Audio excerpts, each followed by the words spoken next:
اعوذ باللہ من الشیطان الرجیم، بسم اللہ الرحمن الرحیم۔ رشتہ داروں سے تعلق مال بھی بڑھاتا ہے۔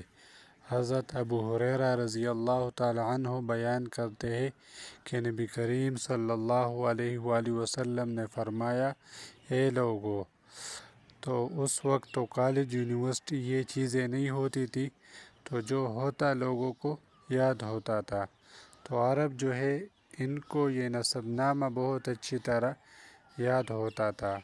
ہم تو نسب نامہ کہتے ہیں کہ آپ کا قوم کیا ہے، قبیلہ کیا ہے، تو حضور نبی کریم صلی اللہ علیہ وآلہ وسلم نے فرمایا، اے لوگو، تم اپنے نسب نامہ جو ہے وہ یاد رکھو، یعنی تم کون ہو، تمہارے والد کون ہے، ماموں کون ہے، پھپھی کون ہے، بھائی بہن وغیرہ۔ تو یہ نسب جو ہے یہ یاد رکھا کرو۔ کس لیے؟ فخر کے لیے نہیں، کہ آپ کو یاد ہو تو آپ صلہ رحمی کرو، یہ ماموں ہے، یہ پھپھی ہے، یہ بھائی ہے وغیرہ۔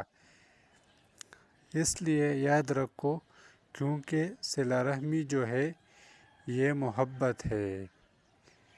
جب آپ صلہ رحمی کرتے ہو تو محبت ایک دوسرے کے ساتھ جو ہے وہ پیدا ہو جائے گی، اور محبت جو ہے وہ اچھی چیز ہے۔ اور یہ صلہ رحمی جو ہے یہ مال بڑھانے کا ذریعہ ہے۔ آپ تو کہتے ہیں کہ میں نے اپنے رشتہ داروں پر خرچ کیا، میرا مال کم ہو گیا۔ نہیں، تمہارا مال اور بھی بڑھ جائے گا۔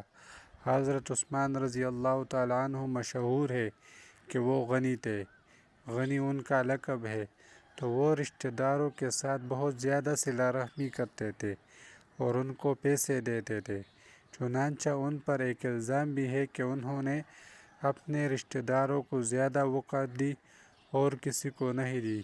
تو انہوں نے کہا، میرا مال ہے اور اسلام کا حکم بھی یہ ہے، اگر میں اپنے رشتہ داروں کے ساتھ اچھا سلوک کروں تو یہ اس کے اہل ہے،